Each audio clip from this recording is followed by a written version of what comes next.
Hey everybody, JJ Cooper, Ben Badler, Jacob Rudner here, another of our Baseball America Hot Sheet shows. We're glad that you've joined us today, and we're going to dive into a lot of fun different topics today. The NL Rookie of the Year race, is anyone going to try to win it? We're going to talk about catching prospects and one who's come up this week. We've got a great guest, but also we want you to be part of the show. So if you have questions, if you have comments, if you have thoughts, feel free to include them, to leave them on the YouTube chat, and we'll try to get to some of those as well. And we're going to dive right in with our first move.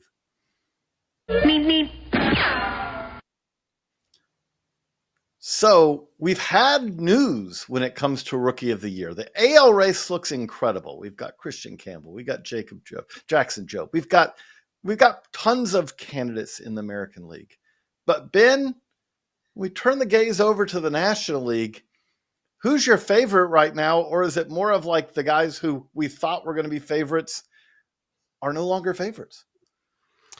Well, yeah, there hasn't been anybody who's taken a big lead and make you feel great about their Rookie of the Year candidacy. I still think that Roki Sasaki, even though the walks have been high, I think he's going to turn things around. The stuff is still there, right? Like it's electric velocity. It's a knockout splitter. I think we're going to see more strikes from him. If you were expecting a more polished player who's going to come in and have no growing pains whatsoever. Look, he's 23 years old. He's comparable to. It's not like a Yoshinobu Nabamoto coming in as a much more polished player from Japan. This is more equivalent to a typical rookie, at least in terms of age and experience, coming over from Japan. So yeah, I think we've seen some growing pains early on, but the stuff is still there. I think he's going to figure out a way to throw more strikes, and by the end of the season, we're going to be looking at him like a frontline starter that we expected him to be when he came over originally. We did see something encouraging that way. We saw Sasaki go out and throw his longest outing of the year in his most recent start. Velocity was down a little bit, but at the same time, strikes were up. Seemed like he was pitching really well. But the other developments that we're talking about is obviously Matt Shaw was demoted to the minor leagues. Dylan Cruz did have a 2-homer game, but has generally really struggled. And the other thing, Ben, is I kind of look at this and kind of look at the expanse. Like if you said, okay, Sasaki may be the favorite among the players who are up right now, I would say right now we could say that Thomas Sagasi and Javier Sanoa may have been the best performers so far among NL rookies. But who are the names that maybe the players, the prospects who could join this race, who could come up and kind of shake this up a little bit over the next couple of months?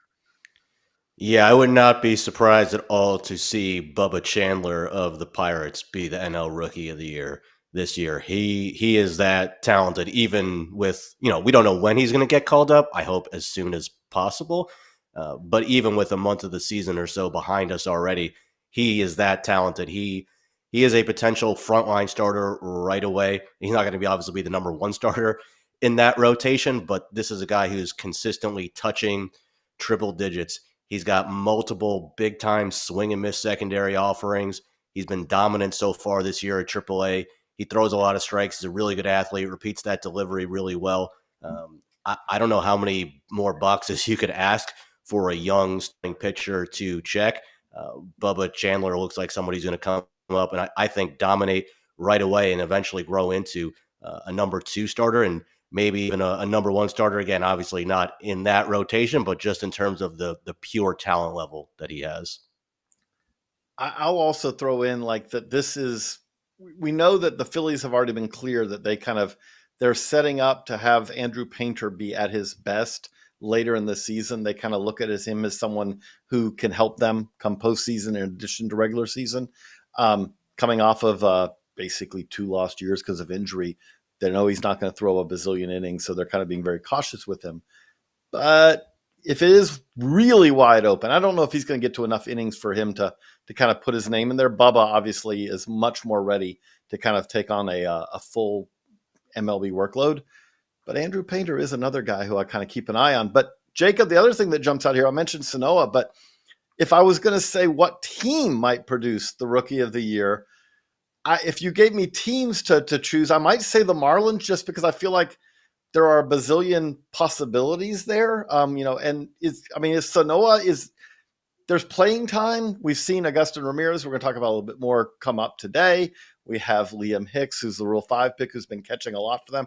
Is there someone there just because of sheer bulk of quantity of playing time that could challenge in a pretty wide open race?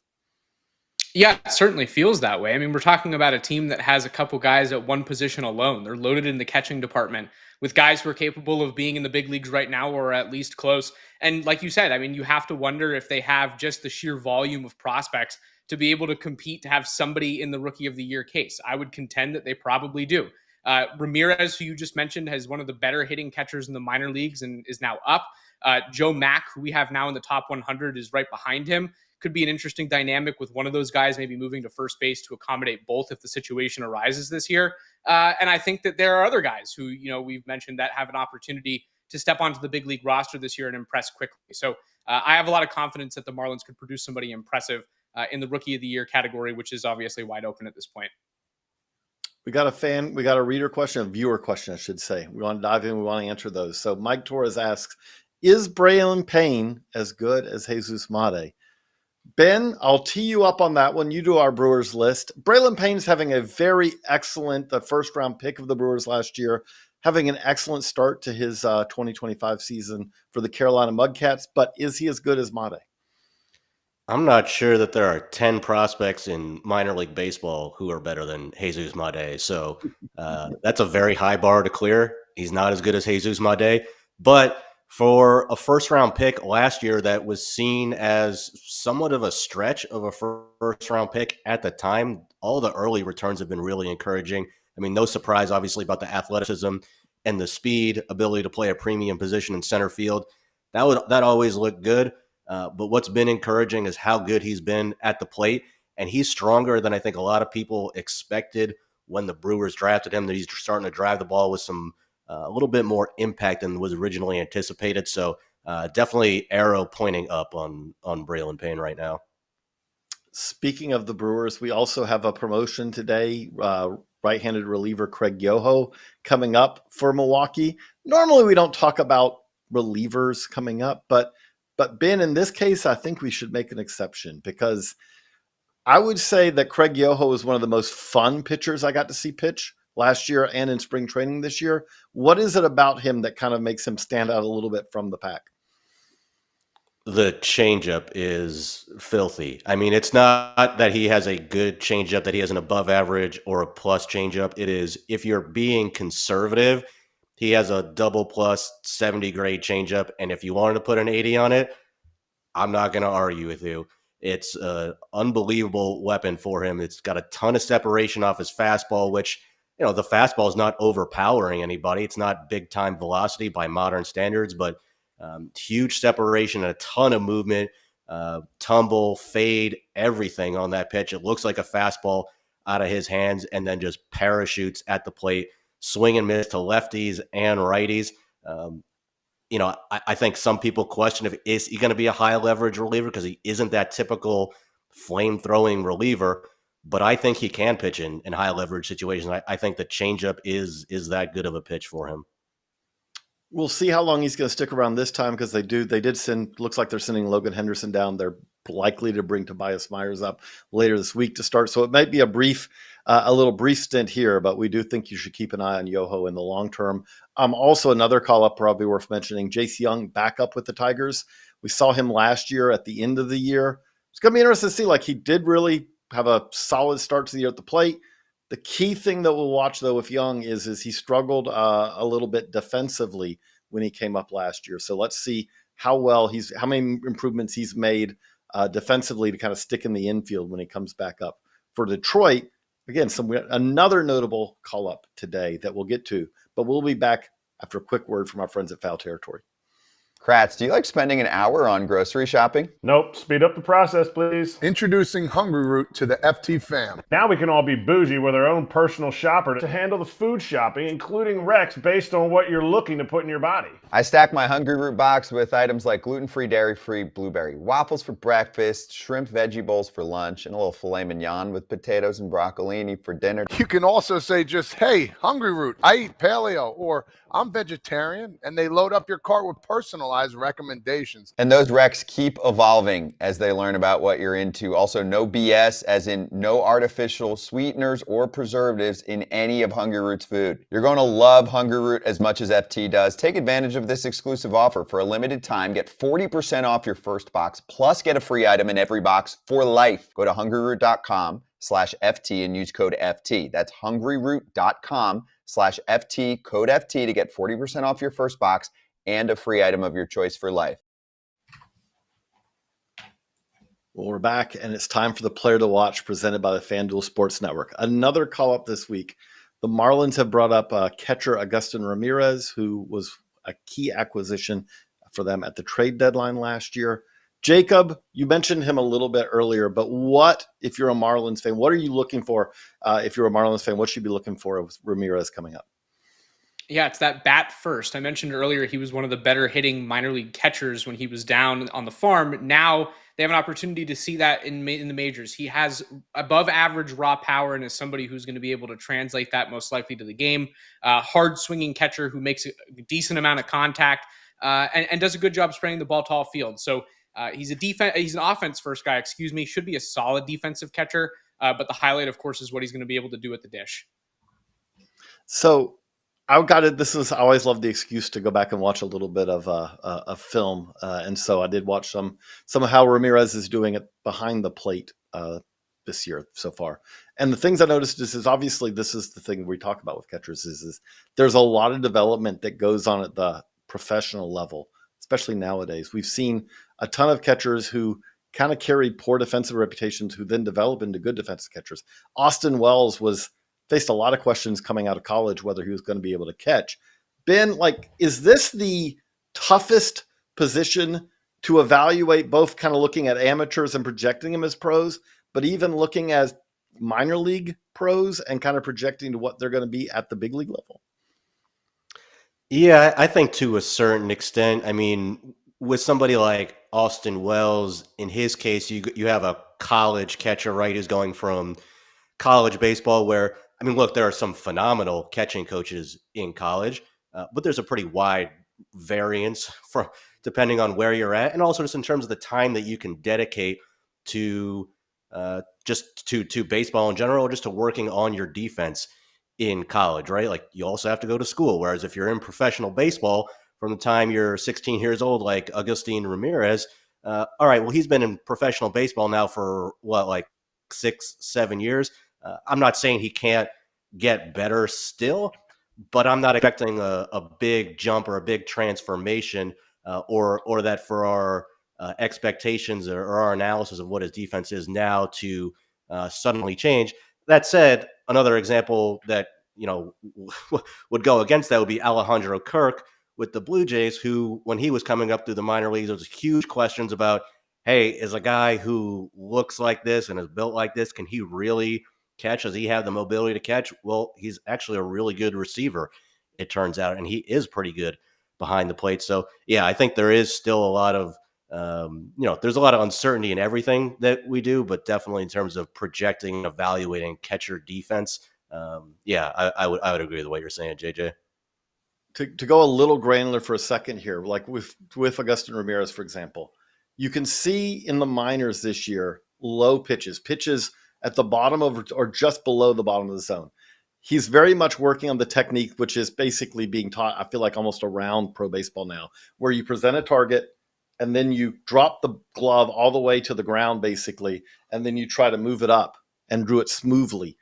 He's not always smooth doing that right now. His arm, his throwing stroke, there's a lot of 205s, 210s, where he's going to struggle a little bit maybe with the running game right now. But you are seeing improvements. It'll be interesting to see, as Jacob mentioned, you've got Joe Mack coming. So this is kind of a short little window he has to prove he can catch regularly.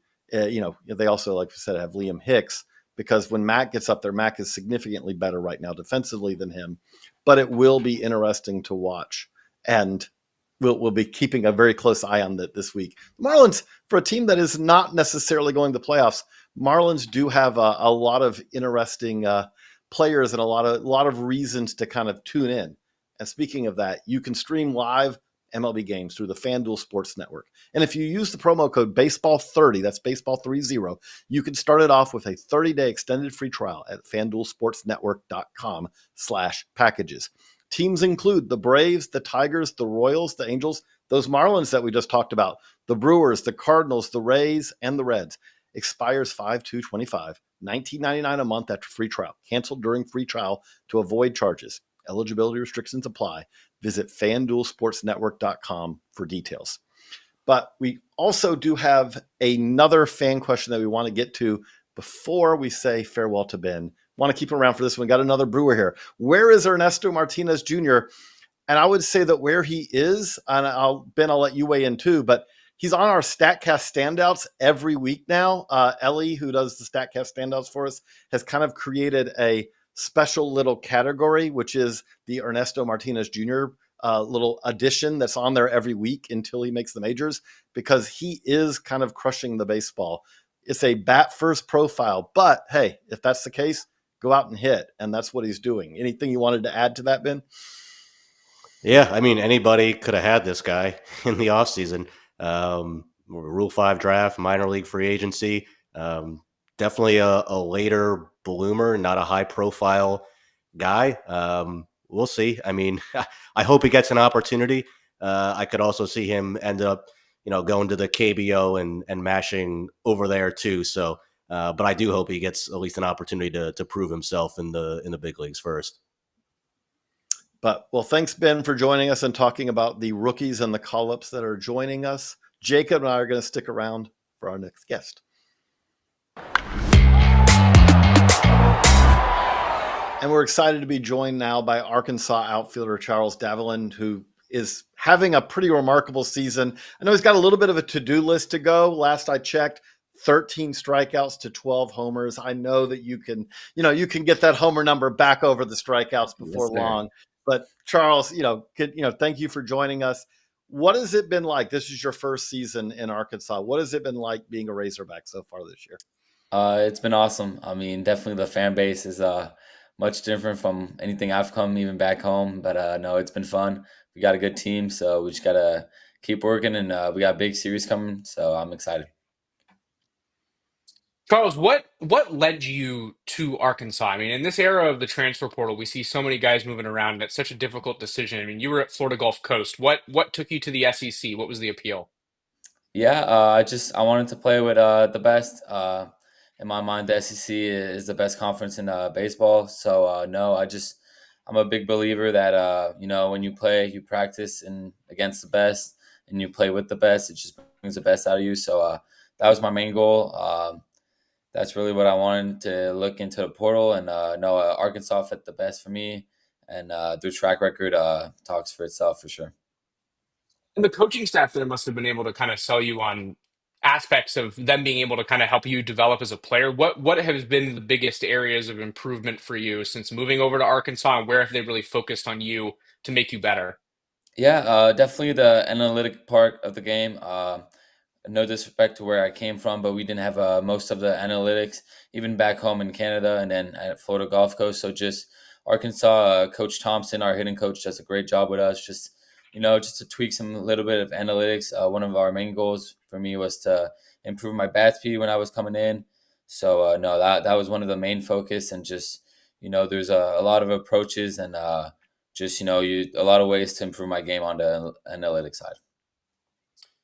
JJ mentioned when we first started here about how you have homered almost as many times as you have struck out this season. And I don't think people know just how rare that is, especially for someone who's barely been playing baseball. I mean, you were telling me that you are pretty new to the sport. Why don't you tell people about your background athletically and what's led up to this point where you're having this remarkable season? No, I'm from Montreal, Canada. So, the big sport in Canada is hockey. So I played hockey and baseball all growing up. But at 15, I decided to stick with baseball and stop hockey. So that was a big decision for me. But no, I just loved how baseball, there's a lot of failure in it and it's a big challenge. So just being able to work on my craft every day, I felt that was baseball, and that was that's why I wanted to play baseball instead of hockey. Okay. Two hockey questions there. One, so give us your scouting report on you, the hockey player. Yeah, I was small, so I had to be a little grinder in the corners, skate fast, a little dump and chase action. But no, I loved hockey, but my size did limit me a bit. Okay. And then the other part is obviously the playoffs just started. Like, what's Nice. your rooting interest in hockey? Is there a team that you're, you said you're from Montreal, so not been the greatest year there for the Canadiens, but Yeah, what's your rooting interest? yeah. Well, actually, the Canadians actually just made the playoffs for like one of the first times in a couple of years. So hopefully, it's not a first round exit, but I'll be rooting for them for sure. How have you seen this skills translate, Charles, from hockey to baseball? Was there anything that you think helped you kind of get off to such a fast start? Uh, I don't know. Maybe just a bit of the competitiveness nature. I feel like I have to grind every AB out, every pitch, every out. So maybe from hockey, a little bit of toughness. A lot of hockey players get compared to being tough guys and stuff. So maybe in that aspect it does. But yeah. I'll just add one other thing on that. You're a lefty hitter. I don't know if there's ever Greg Hamilton. I know the Team Canada Mhm. manager. Like, it's the one team in the world where I think it's like they can't find right-handed hitters. What is it about if you play hockey? Does it very naturally fit to be a left-handed hitter? Yeah, I think it does. The swing path and a bit of the motion, you got to rotate to shoot the puck in hockey, and it's kind of the same thing where we're rotating. Yes, it's rotating, but you still want to be linear with your swing in baseball. So I think there's definitely a connection there. So yeah, I know that there is a lot of Canadians. Even Joey Votto, he was probably a lefty hockey player. So yeah. Charles, are there any notable challenges that you've seen so far of stepping up in competition level that you did? I mean, what are the differences between the pitching you're facing, the hitters you're surrounded by? What's that been like?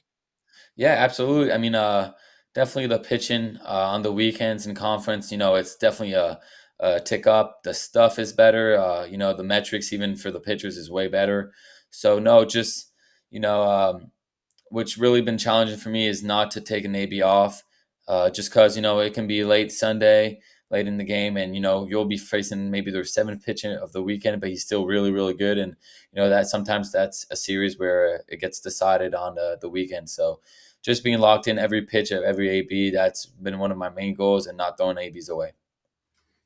You mentioned that coming into this year, you wanted to kind of work with the analytics, but you mentioned bat speed. So kind of take us through, like, how are you, because there's a challenge with that also. You want to increase bat speed, but you want Mhm. to do it without getting into bad habits that could be a detriment to your hitting. How did you kind of do that in the off season, and what are the benefits you've seen from that?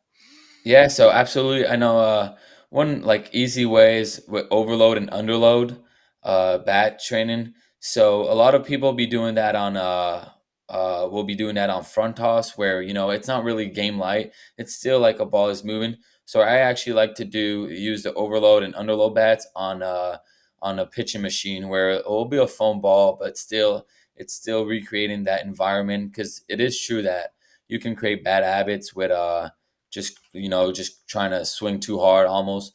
But no, and me and my coaches reached out because I didn't want to add too much bat speed, because my bat to ball contact, I feel, is still one of my better tools, and there is some studies of it where the bigger stronger players with more bat speed do have more whiff rates.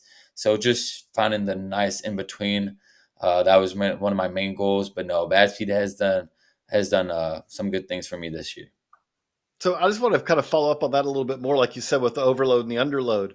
That Mhm. first time you're doing that against a pitching machine, what is it like when you're swinging a bat that's significantly heavier or significantly lighter? How long does it take kind of because I know the body kind of adjusts to it, which is kind of part of the point, But how long does that take before it starts to feel normalish again when Yeah. you're swinging an underload or an overload? It definitely takes at least a week. The hardest part is just finding your point of contact. With the lighter bat, usually you'll just be catching the ball out in front, and then the heavier bat, you can get jammed or catch the ball a bit too deep. So that is not always I think that is the hardest part. But just after a week, it should be, yeah, for me, when it came a bit natural. Charles, you're surrounded by lots of guys who have maybe made improvements over the last couple of years to put themselves in a really prominent spot right now. What's it been like being surrounded by the talent around you at a place like Arkansas, and how has that helped you grow your game as well? Yeah, absolutely. I mean, on the baseball side of things, I'm hitting leadoff, and just have great hitters behind me, like Vahivo Aloy, that he's having, I mean, a remarkable season. So for me, that challenged me. I've talked with the coaches, but I'm getting more pitches to hit, more strikes, because you don't want to walk the leadoff batter, or you definitely don't want to put me on base for hitters, such as good that are behind me. So that has helped my game also. And like I said before, practicing with the best, I like to pick from their brain sometimes, like how they're feeling that day with the bat or whatever, just, small mechanic stuff. So just being around such great players and good prospect has helped me a lot. Okay, you mentioned earlier that like even the seventh guy that you face on a Sunday can be pretty good, but I'll now put you on the spot a little bit to say, so who's the pitcher you faced probably this year that that you're like, wow, okay, that was a fun challenge because this dude's just filthy. Yeah, Georgia definitely. They had good pitchers. I know that early in the year their pitchers didn't do too great, but Brian Curley, their Friday night guy from Georgia, he was really good. Gave us a good matchup, so it was fun facing him. What was the hardest velo you faced at FGCU last year? Do you remember? Um, we played TCU maybe opening day. It probably was 95, 96, but only So one pitcher was like that. what's the challenge then like of facing velo so much right now? It seems like every night in the SEC you're facing a guy who's capable of running it up to 97 miles per hour to 100 like Curly can. Yeah, absolutely. I mean, I was extremely blessed to be able to play in the Cape this summer, and then even just facing our arms, which I think we have the best staff in the country during the fall. So that was awesome for me just to be able to gain a lot of experience in such a short period of time, just facing good pitchers, and that experience, it goes a long way even in the season. So I was extremely lucky to be able to in the fall face a lot of good pitchers. So, as you mentioned, growing up in Canada, you said you're a little bit newer to baseball than most, top players in college. But Mhm. could you talk a little bit about what it is like? I feel like that there's also this pretty tight fraternity of all the Canadian baseball players that, there's advantages, there's also challenges to it. But what is it like to be, like what are some of the advantages and also the challenges that come with being a player, growing up in Canada, a baseball player who wants to have a long career? Yeah, absolutely. I think one of the best, advantages is that we get to play a lot of different sports, which, on an athletic side, it just allows us to, grow our ceiling of athleticism a lot more, just because, it'll be snowing in the winter, and then so we can't be playing baseball. We do play a little bit of baseball, but a lot of schools, high schools, how we do is that we'll be playing fall ball, and then during the summer it's only baseball. But then in that big period of a winter, we'll be mixing other sports in, basketball, just other sports like that. So I think on that side, that's a really good advantage. And then the disadvantages, the one thing that I did when I moved to Florida, one thing that I realized, the weather's always good. So being able to play baseball on, a 12-month period, just going on the field every day, that is a huge advantage too. But there's both good advantages and then disadvantages. Charles, what's the upbringing like in Canada from a wood metal bat standpoint? When do you transition to wood in Canada, and what's it been like swinging a metal bat in college? Yeah, so we actually we play only wood bats back home. So I mean, I guess I could be lucky to be swinging a metal bat because it's much easier right now. But no, so we played all through high school is wood bat, and yeah, I guess now here in college is metal bat. So it's been fun. We really appreciate you joining us, Charles. It's Arkansas, like I said, it's the SEC. So you've been playing, top competition every week. You got Florida, you got Texas, you got LSU coming up. It never gets any easier. Thank you very much for having me. You can stream live MLB games through the FanDuel Sports Network. And if you use promo code BASEBALL30, you can start it off with a 30-day extended free trial at FanDuelSportsNetwork.com/packages. You can see teams including the Tigers, the Braves, the Royals, the Angels, the Marlins, the Brewers, the Cardinals, the Rays, and the Reds. Offer expires 5/2/25, $19.99 a month after the free trial. Cancel during your free trial to avoid any charges. Eligibility restrictions apply. Visit FanDuelSportsNetwork.com for details. So thank you all for joining us on another Power Packed Hot Sheet show. Thanks you to Charles Davalan for joining us. We getting ready tonight to check out. We've got rookies coming up. We've got a lot going on. The minors this week should be power packed as well. Check everything out at baseballamerica.com. And obviously, please, like, subscribe, click that bell so you know whenever we have things coming onto the Baseball America YouTube channel. If you're listening to this on a podcast, we also would love for you to leave a review for us to help others get to find the show as well. And you can check out so much at Baseball America's YouTube channel and at baseballamerica.com. For Jacob and Ben, I'm JJ. So long, everybody.